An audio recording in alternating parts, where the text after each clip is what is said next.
ويقول النبي صلى الله عليه وسلم أحسن إلى جارك تكن مسلما او كما قال علیہ الصلاۃ والسلام۔ حضرات سامعین کرام، پچھلی چند مجلسوں سے ہم ایک حدیث مبارک پر گفتگو کر رہے ہیں جس میں اللہ کے رسول صلی اللہ علیہ وسلم نے حضرت ابو ہریرہ رضی اللہ تعالی عنہ کو 5 باتیں بتائی تھی اور سکھائی تھی، اور ان کو یہ ترغیب دی تھی کہ تم خود بھی ان باتوں کو سیکھو اور عمل کرو، اور دوسروں کو بھی یہ باتیں بتاؤ اور ان کو عمل کی دعوت دو۔ ان باتوں میں سے 2 باتیں ہمارے سامنے آ چکی ہیں۔ پہلی بات تو یہ تھی کہ اگر سب سے بڑا اللہ کا عابد بننا ہے، عبادت کی دوڑ میں سب سے آگے نکلنا ہے، تو گناہوں کو چھوڑنا پڑے گا۔ اور دوسری بات یہ فرمائی تھی کہ اگر تم اللہ کی تقسیم پر جو کچھ اللہ نے تمہاری قسمت میں لکھا ہے اس پر راضی ہو جاؤ تو تم سب سے بڑے مالدار، سب سے بڑے غنی اور سب سے بڑے بے نیاز بن جاؤ گے۔ تیسرا جملہ اس حدیث مبارک کا جو آج ہماری اس مجلس میں زیر گفتگو ہے، وہ اللہ کے رسول صلی اللہ علیہ وسلم کا یہ ارشاد ہے، احسن الی جارک تکن مسلما، اپنے پڑوسی کے ساتھ اچھا سلوک کرو، اپنے پڑوسی کے ساتھ اچھا برتاؤ کرو تو تم سچے مسلمان بنو گے۔ یہ جملہ تو بڑا مختصر ہے، لیکن اس جملے میں اللہ کے رسول صلی اللہ علیہ وسلم نے پڑوسیوں کے جو حقوق بیان کیے ہیں اور پڑوسیوں کے ساتھ حسن سلوک کا جو حکم دیا ہے وہ انتہائی بھاری بھرکم الفاظ میں کیا ہے۔ اس حدیث کا ترجمہ ہے احسن الی جارک تکن مسلما، کہ اپنے پڑوسی کے ساتھ حسن سلوک کرو، اچھا برتاؤ کرو، ان کی خدمت کرو، ان کے کام آؤ، ان کی خیر خواہی کرو، ان کے دکھ اور درد میں، ان کے غم اور خوشی میں شریک ہو، تکن مسلمہ، تب تم سچے پکے مسلمان بنو گے۔ معلوم ہوا کہ اگر آپ کا اپنے پڑوسیوں کے ساتھ اچھا سلوک نہیں ہے، آپ کا ایٹیٹیوڈ ان کے ساتھ اچھا نہیں ہے، آپ اپنے پڑوسیوں کے خیر خواہ، خدمت گزار اور معاون اور ہمدرد نہیں ہیں، تو گویا کہ آپ کو اپنی ذات کو مسلمان کہنے کا حق نہیں ہے۔ اگر کوئی یہ جاننا چاہتا ہے کہ میں سچا پکا مسلمان ہوں یا نام کا مسلمان ہوں، تو وہ اپنا ایٹیٹیوڈ اور اپنا برتاؤ اپنے پڑوسیوں کے ساتھ کیسا ہے اس پہ خود غور کر لے۔ اگر اس کا تعلق پڑوسیوں کے ساتھ مضبوط ہے اور وہ ان کے ساتھ حسن سلوک کرتا ہے، ہر پریشانی کے موقع پر یہ ان کے ساتھ کھڑا ہوتا ہے، تو اس کا مطلب یہ ہے کہ اسلام اپنی حقیقت کے ساتھ اس کی زندگی کے اندر موجود ہے۔ اور اگر اس کا تعلق و برتاؤ اچھا نہیں ہے، ان کا تعاون کرنا، ان کی مدد کرنا، ان کی خیر خواہی کرنا، یہ تو دور کی بات، آئے دن اپنے پڑوسیوں سے لڑتا رہتا ہے، ان کے ساتھ بدسلوکی کرتا ہے، ذرا ذرا سی باتوں کو برداشت کرنے کے بجائے ان کے ساتھ مغز ماری کرتا ہے، بحث کرتا ہے، جھک جھک کرتا ہے، تو سمجھ لو کہ ہمارے مسلمان ہونے میں کچھ کمزوری ہے، سچے مسلمان ہم نہیں ہیں۔ اور ایک حدیث جو اللہ کے رسول صلی اللہ علیہ وسلم نے ارشاد فرمائی، اس سے بھی معلوم ہوتا ہے کہ پڑوسیوں کے حقوق انتہائی غیر معمولی ہیں۔ اللہ کے رسول صلی اللہ علیہ وسلم نے فرمایا کہ جبریل امین میرے پاس آئے اور پڑوسیوں کے حقوق کو انہوں نے بیان کیا، اور پڑوسی کے ساتھ حسن سلوک کی وہ تاکید کرتے رہے یہاں تک کہ میرے دل میں یہ خیال پیدا ہو گیا کہ شاید اب یہ پڑوسیوں کو وارث بنانے کا حکم بھی آ جائے گا، کہ جس طرح انسان کے اس دنیا سے جانے میں اس کا اپنا جو ترکہ ہوتا ہے، مال ہوتا ہے، وہ اس کے گھر والوں کو اور اس کی اولاد کو ملتا ہے، میرے دل میں یہ خیال پیدا ہوا کہ شاید پڑوسیوں کو بھی اس ترکے کا وارث بنا دیا جائے گا۔ اس سے آپ اندازہ لگائیے کہ اسلام کے اندر پڑوسیوں کے کتنے حقوق ہیں۔ پرانے زمانے میں اور پرانی تہذیب کے اندر جب چھوٹے چھوٹے مکانات ہوتے تھے اور گلی میں لائن سے مکانات ہوتے تھے، ایک کی دیوار ختم ہوئی دوسرے کا دروازہ آ گیا، اس کی دیوار ختم ہوئی تیسرے کا دروازہ آ گیا، تو اس پرانی تہذیب کے اندر، یا آج بھی جہاں وہ تہذیب موجود ہے، پڑوسیوں کا آپس کا تعلق بڑا مضبوط ہوتا تھا، اور بعض مرتبہ پڑوسیوں کے ساتھ تعلق اتنا مضبوط ہوتا تھا کہ اپنے خونی رشتوں کے ساتھ اتنا تعلق مضبوط نہیں ہوتا تھا جتنا پڑوسیوں کے ساتھ ہوتا تھا۔ ہر خوشی اور غم میں ایک دوسرے کے سامنے کھڑے ہوئے، صبح شام ایک دوسرے کے ساتھ الیک سلیک ہو رہی ہے، دعا سلام ہو رہی ہے، ایک دوسرے کی خیریت پوچھ رہے ہیں، اور اپنے مسائل پہ ایک دوسرے کے ساتھ ڈسکس کر رہے ہیں، اور ایک دوسرے کے خوشی اور غم کے موقع پہ کام آ رہے ہیں۔ اس گھر میں اگر کوئی تقریب ہو رہی ہے، کوئی شادی ہو رہی ہے، کوئی پروگرام ہو رہا ہے، تو یہ پڑوسی وہاں اس طرح کھڑا ہوا ہے جیسے یہ میزبان ہو، اور انتظامات کر رہا ہے، مہمانوں کو کھلا رہا ہے۔ اس کے یہاں کوئی ایسی بات ہے تو دوسرا پڑوسی اس کے ساتھ اس طرح کھڑا ہوا ہے کہ جیسے دونوں سگے بھائی ہوں۔ لیکن جب سے یہ تہذیب نہیں آئی ہے، جہاں بڑی بڑی کوٹھیاں بننے لگی، بڑے بڑے بنگلے بننے لگے، وہاں پر پھر یہ پڑوسیوں کا آپس کا تعلق ختم ہو گیا۔ سالہ سال تک پتہ نہیں چلتا ہمارے برابر میں جو بنگلہ ہے، ہمارے برابر میں جو کوٹھی ہے، اس میں کون رہتا ہے، اور وہ کب آتا ہے اور کب جاتا ہے، اور اس کے یہاں کیا مسائل ہیں، اس کے یہاں کوئی پریشانی تو نہیں ہے، کوئی ایک دوسرے سے لنک اور تعلق نہیں۔ یہ بہت بڑا نقصان ہوا اس نئی تہذیب کے اندر۔ پرانے جو لوگ ہوتے تھے ان میں آپس میں سادگی ہوتی تھی، ان میں خلوص ہوتا تھا، وہ آپس میں گھلے ملے رہتے تھے، شیر و شکر رہتے تھے۔ اور آج جو نئی تہذیب کے اندر اور یہ لائف اسٹائل ہے، اس میں یہ ساری اقدار اور یہ ساری تہذیب اور اسلامی معاشرت کی یہ خوبصورتی ختم ہو کے رہ گئی۔ لہذا ہم سب کو چاہیے کہ ہمارا جو دین ہے یہ تو قیامت تک کے لیے ہے، اور جہاں تک ہماری ذات کا تعلق ہے قبر میں جانے تک کے لیے ہے۔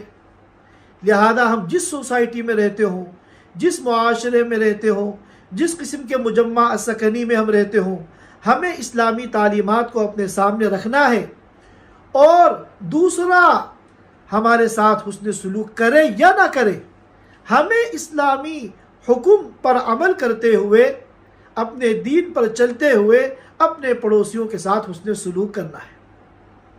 کچھ معلوم نہیں ہمارے پڑوس میں جو رہتے ہیں کون ہیں، کیا ہیں، کہاں کے ہیں، کوئی لینا دینا نہیں ہے۔ ہم اس کو اپنی دینی ذمہ داری سمجھیں، ہم اس کو اللہ اس کے رسول کا حکم سمجھیں۔ کوئی پڑوسی اگر ہمارے قریب کسی فلیٹ میں آیا ہے تو ہم قصداً جا کر ان سے ملاقات کریں، ان کا تعارف حاصل کریں، خوش اخلاقی کے ساتھ ان کے ساتھ معاملہ کریں، اور ان کو یہ یقین دلائیں کہ آپ کو اگر کوئی ضرورت ہو، کوئی پریشانی ہو تو ہم آپ کی خدمت کے لیے حاضر ہیں۔ ہم لوگ کب مارے جاتے ہیں یہ سب ہمیں پتہ ہے، پڑوسیوں کے حقوق، رشتہ داروں کے حقوق، ماں باپ کے حقوق، میاں بیوی کے حقوق، اولاد کے حقوق، سب ہمیں خوب اچھی طرح معلوم ہے۔ تب بھی ہمارا عمل کمزور کیوں ہوتا ہے؟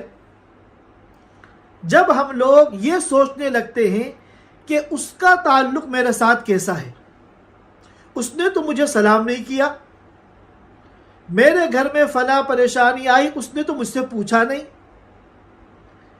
میرے گھر میں خوشی آئی اس نے تو آ کے مجھے مبارکباد نہیں دی۔ جب ہم اس پہلو سے سوچنے لگتے ہیں تو ہم عمل سے محروم ہو جاتے ہیں، کیونکہ جب مقابلہ آرائی ہوتی ہے، تقابل ہوتا ہے کہ اس نے میرے ساتھ کیا کیا، میں نے اس کے ساتھ کیا کیا، تو شیطان جو ہے وہ ہمیشہ آپ کے دل میں، آپ کے دماغ میں یہ بات ڈال دیتا ہے کہ تم نے جو ہے اس سے زیادہ اس کے ساتھ کیا ہے اور اس نے تمہارے ساتھ کچھ نہیں کیا۔ اور جب یہ ذہن بیٹھے گا، جب یہ ذہن بن جائے گا، یہ بات ذہن میں بیٹھ جائے گی، تو کبھی بھی ہم حسن سلوک اپنے پڑوسیوں کے ساتھ نہیں کر پائیں گے۔ ہم پڑوسیوں کے ساتھ حسن سلوک کب کریں گے؟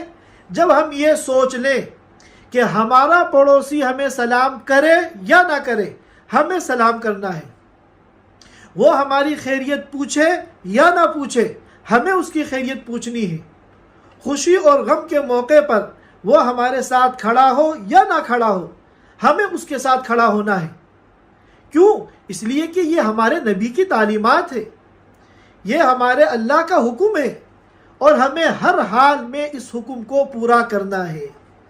جب یہ سوچ ہماری ہوگی تب ہم صحیح معنی میں اللہ اور اس کے رسول کی ان تعلیمات پر عمل کر سکیں گے۔ لہذا ہم کبھی بھی اپنے رشتہ داروں کے ساتھ، اپنے دوستوں کے ساتھ، اپنے پڑوسیوں کے ساتھ یہ تقابل کا ذہن نہ بنائیں کہ وہ تو ہمارے گھر میں کچھ بھیجتا نہیں ہے، ہم ان کے گھر میں کیوں بھیجیں؟ نہیں، ہمیں ہر حال میں بھیجنا ہے، اور اصل اجر تو وہی ہے جب وہ ہمارے ساتھ حسن سلوک نہ کرے، ہم اس کے ساتھ حسن سلوک کریں۔ وہ بھی اگر حسن سلوک کرے گا، آپ نے بھی حسن سلوک کر لیا تو بدلہ ہو گیا، اور آپ کو تو اس سے آگے بڑھنا ہے۔ اس کی بدسلوکی کے باوجود آپ کو جو ہے حسن سلوک کرنا ہے۔ اسی پر سارے فضائل ہیں، اسی پر اللہ کے وعدے ہیں، اور اسی پر دنیا جہان کی سعادت اور کامیابیاں ہیں۔ قرآن پاک کے اندر 3 قسمیں پڑوسیوں کی اللہ تعالیٰ نے بیان فرمائی ہیں۔ سورۃ النساء کے اندر آیت ہے، اس میں پہلے نمبر پہ ہے الجار الجنب۔ الجار الجنب یہ وہ پڑوسی ہے جس کی دیوار آپ کی دیوار ملی ہوئی ہے، جس کی دیوار ہماری دیوار ملی ہوئی ہے، ہم اس کو تو پڑوسی سمجھتے ہیں، لیکن ہمارے محلے میں جو دور ذرا فاصلے پر دوسرے مکانات ہیں، ہم ان کو اپنا پڑوسی نہیں سمجھتے۔ قرآن نے اس غلط فہمی کو دور کیا۔ سب سے پہلے فرمایا الجاری ذی القربہ۔ الجاری ذی القربہ کا مطلب جس کی دیوار ملی ہوئی ہو، اور پھر دوسرے نمبر فرمایا الجار الجنب۔ الجار الجنب کا مطلب مفسرین نے بتایا کہ جس کی دیوار تو آپ کی دیوار سے ملی ہوئی نہیں ہے، لیکن وہ آپ کے آس پاس ہی آپ کے محلے میں رہتا ہے۔ کچھ گھر آگے ہوتے ہیں، کچھ پیچھے ہوتے ہیں، کچھ دائیں ہوتے ہیں، کچھ بائیں ہوتے ہیں، یہ بھی آپ کے پڑوسی ہیں۔ اور تیسری قسم جو قرآن نے بیان کی وہ ہے الصاحب بالجنب، آپ کے بغل کا ساتھی۔ جنب کے معنی بغل، اور اس کا اردو میں آسان ترجمہ ہے تھوڑی دیر کا ساتھی۔ یہ بھی آپ کا پڑوسی ہے۔ آپ کسی سرکاری ادارے میں کسی کام سے گئے، وہاں لائن لگی ہوئی ہے، تو اب آپ کے آگے جو لائن میں کھڑے ہیں، آپ کے پیچھے جو لائن میں کھڑے ہیں، یہ آپ کے الصاحب بالجنب ہیں، تھوڑی دیر کے ساتھی۔ قرآن نے ان کو بھی پڑوسی کہا ہے۔ آپ کے کسی عمل سے ان کو تکلیف نہ ہو، نہ آگے والے کو تکلیف ہو، نہ پیچھے والے کو تکلیف ہو، بلکہ آپ ان کے ساتھ بھی اخلاق کا مظاہرہ کیجیے۔ اسی طرح آپ کسی آفس میں کام کرتے ہیں تو آپ کے جو دائیں بائیں جو کرسی پہ آپ کے کولیگ بیٹھے ہوئے ہیں یہ بھی آپ کے پڑوسی ہیں۔ آپ ہوائی جہاز میں سفر کر رہے ہیں، ٹرین میں سفر کر رہے ہیں، بس میں سفر کر رہے ہیں، وہاں جو آپ کے دائیں بائیں سیٹوں پہ لوگ بیٹھے ہوئے ہیں یہ بھی آپ کے پڑوسی ہیں، جن کو قرآن نے کہا الصاحب بالجنب، یعنی تھوڑی دیر کا ساتھی۔ ظاہر ہے کہ چند گھنٹے کا سفر ہے، اس کے بعد آپ اپنی منزل پہ چلے جائیں گے، وہ اپنی منزل پہ چلے جائیں گے، اور پھر زندگی بھر نہ آپ کی ان سے کوئی ملاقات ہوگی نہ ان کا آپ کے ساتھ آپ کا سامنا ہوگا۔ لیکن یہ جو چند گھنٹے کی تھوڑی دیر کی مصاحبت ہے، قرآن کہہ رہا ہے کہ یہ بھی پڑوسی ہیں، ان کے ساتھ بھی حسن سلوک کرو۔ یہ جو قرآن کی تعلیمات ہیں یہ اصل اسلام کی اشاعت کا ذریعہ ہے۔ یہ جو حسن اخلاق ہیں اور یہ قرآن کی تعلیمات ہیں، ان میں ایسی مقناطیسی کشش ہے کہ سامنے والا کھنچتا ہوا آپ کی طرف آ جاتا ہے۔ اخلاق کے اندر بڑی پاور ہے۔ ہندوستان کے اندر جو اسلام آیا، یہ غیر منقسم ہندوستان، جس کو ہم عربی میں شبہ القارۃ الہندیہ کہتے ہیں، جس میں بنگلہ دیش، پاکستان، افغانستان، ہندوستان، یہ سب علاقے اس میں شامل ہیں۔ یہاں کوئی اسلامی لشکر نہیں آیا فتح کرنے کے لیے، یہاں کوئی مبلغین کی جماعتیں نہیں آئیں اسلام کو پھیلانے کے لیے، بلکہ یہاں پر سب سے پہلے کیرلا میں مالابار میں مسلمان تاجر آئے۔ ان تاجروں میں ایک قول یہ ہے کہ بعض صحابہ کرام بھی یہاں آئے مگر تجارت کے لیے، اور بہت سے تابعین آئے جو تجارت کی غرض سے مالابار آئے، جو یہ کیرلا کا علاقہ ہے، سمندر کے راستے سے یہاں آئے، پھر انہوں نے تجارت کی۔ تو ان کے جو اخلاق تھے تاجروں کے ساتھ اور دوسروں کے ساتھ، اس اخلاق سے متاثر ہو کر غیر مسلم اسلام میں داخل ہونا شروع ہوئے، اور آج ہم دیکھیں کروڑوں مسلمان اس علاقے کے اندر رہتے ہیں۔ اور یہ جو اخلاقی تعلیمات ہے اور یہ جو ہمارے دین کے اندر انسانیت ہے، اس کا تعلق صرف مسلمانوں کے ساتھ نہیں ہے بلکہ غیر مسلموں کے ساتھ بھی ہے۔ ہمارا پڑوسی اگر غیر مسلم ہے تو وہ بھی ہمارے حسن سلوک کا مستحق ہے، اور اس کے ساتھ حسن سلوک اس نیت سے اور زیادہ کرنا چاہیے تاکہ وہ ہمارے حسن اخلاق سے متاثر ہو کر اسلام کے اندر داخل ہو جائے۔ آج ہمارے یہاں ایک غلط فہمی ہے کہ اگر ہمارا محلہ مخلوط قسم کی آبادی پر مشتمل ہے کہ وہاں بڑے لوگ بھی ہیں، مالدار قسم کے لوگ بھی ہیں، اور غریب طبقہ بھی ہے، فقراء بھی ہیں، تو ہم یہ سمجھتے ہیں کہ جو ہماری لیول کے لوگ ہیں محلے کے اندر وہی ہمارے پڑوسی ہیں۔ ان کے ساتھ اٹھنا بیٹھنا، آنا جانا، رواداری، اس کو تو ہم سمجھتے ہیں کہ یہ ضروری ہے۔ اور اگر کوئی جھونپڑی والا، اگر کوئی فقیر، اگر کوئی غریب ہمارے محلے میں رہتا ہے جو شرعاً ہمارا پڑوسی ہے، ہم اس کو اپنی لیول کا نہیں سمجھتے تو ہم اس کے ساتھ حسن سلوک بھی نہیں کرتے۔ اگر اس کے گھر میں کوئی خوشی یا غم ہے تو وہاں جانا ہم اپنی توہین سمجھتے ہیں، اور اس کو اپنے گھر دعوت میں بلانا ہم اپنی ذلت سمجھتے ہیں۔ حالانکہ یاد رکھیے کہ جس طرح مالدار لوگوں کا، جن کا لیول آپ کے برابر ہے، وہ ان کا حق ہے آپ کے اوپر، اسی طرح یہ جو غریب ہے، فقیر ہے، نادار ہے، کچے مکان میں یا جھونپڑی میں رہتا ہے، اس کا بھی حق اتنا ہی ہے، بلکہ حدیث پاک پہ اگر ہم غور کریں ان کا حق زیادہ ہے۔ کیوں؟ اس لیے کہ حدیث میں آتا ہے کہ وہ مسلمان نہیں جس کا پڑوسی بھوکا سو جائے۔ جو باحیثیت لوگ ہیں ان کے بارے میں تو آپ کو یقین ہے کہ بھائی کھاتے پیتے ہیں، ان کے یہاں کوئی تنگی نہیں ہے، لیکن جو آپ کے پڑوس میں غریب لوگ ہیں، اب آپ کی ذمہ داری زیادہ ہے۔ آپ یہ خبر گیری رکھیے، کہیں ایسا نہ ہو کہ آپ کے بغل میں اور آپ کے پڑوس میں کوئی غریب بھوکا سو جائے۔ اگر وہ بھوکا سو گیا تو یہ آپ کے لیے بہت بڑی محرومی کی بات ہے، اور قیامت کے دن آپ کے اوپر پکڑ ہوگی کہ تم نے اپنے پڑوسی کا خیال کیوں نہیں کیا۔ ہمارے جو سلف صالحین تھے، جن کا مقصد حیات ہی سنت کا اتباع، شریعت کا اتباع، اپنے ہر عمل سے اللہ اور اس کے رسول کو راضی کرنا، ہم اگر ان کی زندگیوں کو دیکھیں تو ہمیں پتہ چلے گا کہ پڑوسیوں کے ساتھ کس طرح رہنے کی ضرورت ہے۔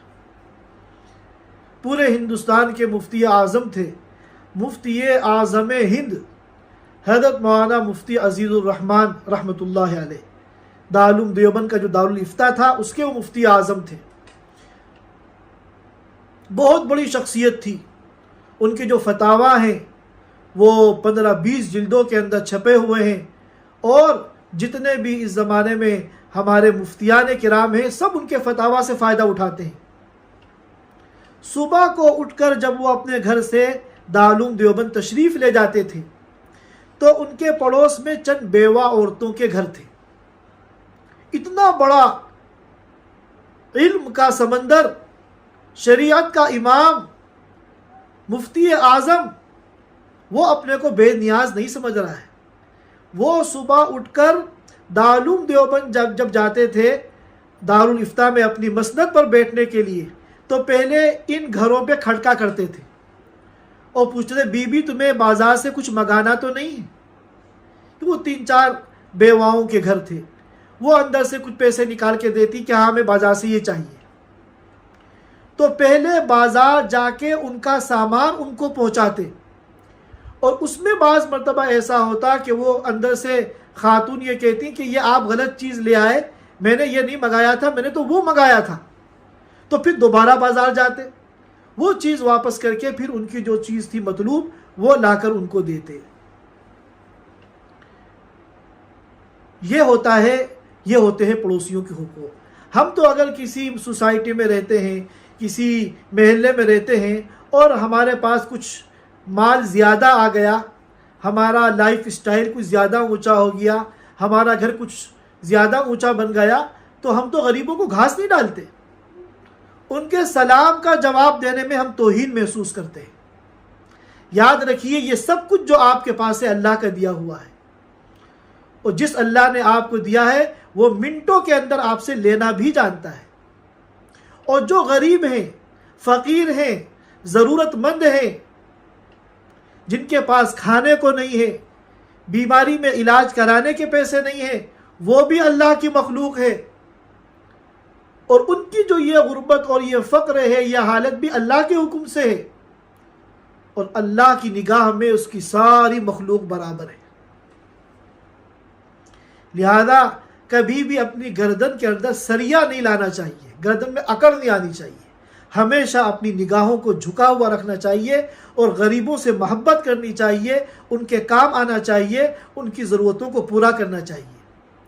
اور نوعیت مختلف ہوتی ہے، دنیا میں ہر جگہ ہر طرح کے لوگ ہر محلے کے اندر ہوتے ہیں، تو ہمیں اس کو اپنی دینی ضرورت سمجھنا چاہیے، اور ہمیں چاہیے کہ ہم ان کے ساتھ حسن سلوک کریں اور ہم ان کے کام آئیں۔ یہی اصل دین ہے، یہی اصل اسلام ہے۔ جب اللہ کے رسول صلی اللہ علیہ وسلم نے بتایا کہ لوگوں میں سب سے خیر والا اور سب سے افضل کون ہے، تو آپ نے کیا فرمایا تھا؟ خیر الناس من ينفع الناس، لوگوں میں سب سے بہتر وہ ہے جو لوگوں کے کام آئے، اور خاص طور پہ ان لوگوں کے کام آئے جو بے بس ہیں، کمزور ہیں اور غریب ہیں، اور وہ آپ کے تعاون اور مساعدے کے مستحق ہیں اور منتظر ہیں۔ 4 ریال کسی کے اوپر خرچ کرنے سے ہم اور آپ غریب نہیں ہوں گے، بلکہ اللہ تعالیٰ ایسی برکت دے گا ہمارے مال کے اندر کہ اس میں دن دونی رات چوگنی ترقی ہوگی۔ دارالعلوم دیوبند کے ایک استاد تھے میاں اصغر حسین، حضرت شیخ الاسلام مولانا حسین احمد مدنی نور اللہ مرقدہ سے ان کا تعلق تھا۔ تو مفتی شفیع صاحب رحمۃ اللہ علیہ جو بعد میں مفتی اعظم پاکستان بنے، اور جو مفتی تقی عثمانی آج عالم اسلام کی ایک بہت بڑی شخصیت ہے، ان کے والد ہیں، انہوں نے ان کا واقعہ نقل کیا کہ میاں اصغر حسین صاحب دارالعلوم دیوبند میں پڑھاتے تھے، دیوبند میں ان کا گھر تھا، مگر ان کا گھر کچا تھا۔ تو ہر برسات میں جب بارش ہوتی تھی تو ان کا گھر جو ہے ٹپکتا تھا، کبھی کوئی دیوار گر گئی، کبھی کوئی چھت گر گئی، کبھی کہیں سے پانی ٹپکنے لگا، پھر وہ کھڑے ہو کے اس کی مرمت کراتے تھے، اس کو مینٹیننس کراتے تھے۔ تو مفتی شفیع صاحب کہتے ہیں ایک دن میں نے ان سے کہا کہ آپ ماشاءاللہ تاجر ہیں اور آپ کی دکان ہے اور اللہ نے آپ کو وسعت دی ہے، آپ خوشحال ہیں، آپ اپنا مکان پکا کیوں نہیں بنا لیتے؟ ہر سال کی یہ آپ کی پریشانی ہے کہ کچا گھر آپ کا ٹپکتا ہے اور پھر آپ کھڑے ہو کے مرمت کراتے ہیں، حالانکہ آپ چاہیں تو بہت آسانی سے پکا مکان بنا سکتے ہیں۔ تو پہلے تو انہوں نے، ان کا ایک خاص انداز تھا، مذاق اڑایا کہ او ہو آپ نے بڑا اچھا مشورہ دیا، میرے تو ذہن میں کبھی یہ بات ہی نہیں آئی، اس طرح کے مذاق کر کے وہ بات کو ٹالنے لگے۔ لیکن جب مفتی صاحب نے بہت زیادہ اصرار کیا تو وہ ان کا ہاتھ پکڑ کے اپنے مکان کی گلی میں لے گئے اور کہا کہ دیکھو اس گلی میں جتنے مکان نظر آ رہے ہیں لائن سے، کیا ان میں کوئی پکا مکان ہے؟ تو ظاہر ہے کہ وہ سب غریب تھے، سب کے کچے مکان تھے لائن سے۔ تو فرمایا کہ میرے سارے پڑوسی کچے مکان والے ہیں، میں اگر پکا مکان بنا لوں گا تو ان کے دل میں حسرت پیدا ہوگی کہ ہمارا مکان بھی پکا ہوتا، تو ان کا دل نہ ٹوٹے، ان کے دل میں کوئی یاس اور حسرت پیدا نہ ہو، اس وجہ سے میں پکا مکان نہیں بناتا۔ ہاں اگر اللہ تعالیٰ مجھے اتنی وسعت دے کہ میں سب کا مکان پکا بنوا دوں تو پھر میں ضرور اپنا مکان بھی آخر میں پکا بنواؤں گا۔ یہ چھوٹی چھوٹی باتیں ہیں جن کا ہم لوگ خیال نہیں کرتے۔ انہی کا واقعہ بتایا کہ ان کے یہاں مہمان آئے اور انہوں نے جو ہے ان کے سامنے آم پیش کیا، خوشحال تھے ماشاءاللہ، خوب بڑی مقدار میں آم آئے اور سب نے کھائے، اور جب آم کھانے کے بعد اس کی گٹلیاں ہوتی ہیں، چھلکے ہوتے ہیں، ان کو ایک صاحب لے کے جانے لگے باہر پھینکنے کے لیے کوڑی پہ۔ تو فرمایا کہ نہیں کہاں لے جا رہے ہو؟ کہا کہ ہم باہر جو کوڑی ہے وہاں پھینک دیں گے۔ کہ لگے نہیں وہاں نہ پھینکو، کیونکہ غریب بچوں کی نگاہیں اس پہ پڑیں گی۔ ممکن ہے کہ کوئی غریب بچہ ایسا ہو جس کو آم کھانے کا شوق ہو اور ان کے گھر کے اندر اس کی استطاعت نہ ہو کہ وہ آم خرید کے کھا سکے، تو اس کا دل ٹوٹے گا۔ اس لیے یہ ساری چیزیں باہر نہ پھینکو، بلکہ کہا کہ میرا معمول یہ ہے کہ گھر میں جو بکریاں ہیں میں بکریوں کو یہ کھلا دیتا ہوں۔ تو یہ چھوٹی چھوٹی باتیں ہیں جن کا جو ہے ہم سب کو خیال کرنا چاہیے۔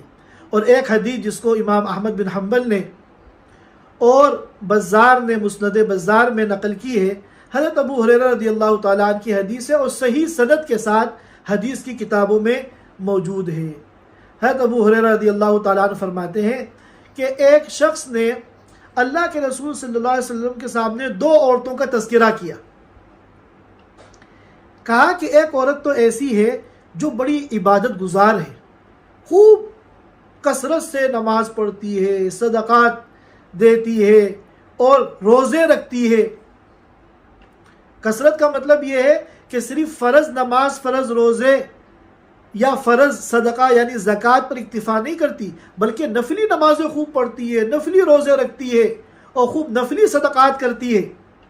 لیکن اس کی زبان ایسی ہے کہ اس کے پڑوسی اس سے ناخوش رہتے ہیں، ناراض رہتے ہیں، وہ اپنی زبان سے پڑوسیوں کو تکلیف پہنچاتی ہے،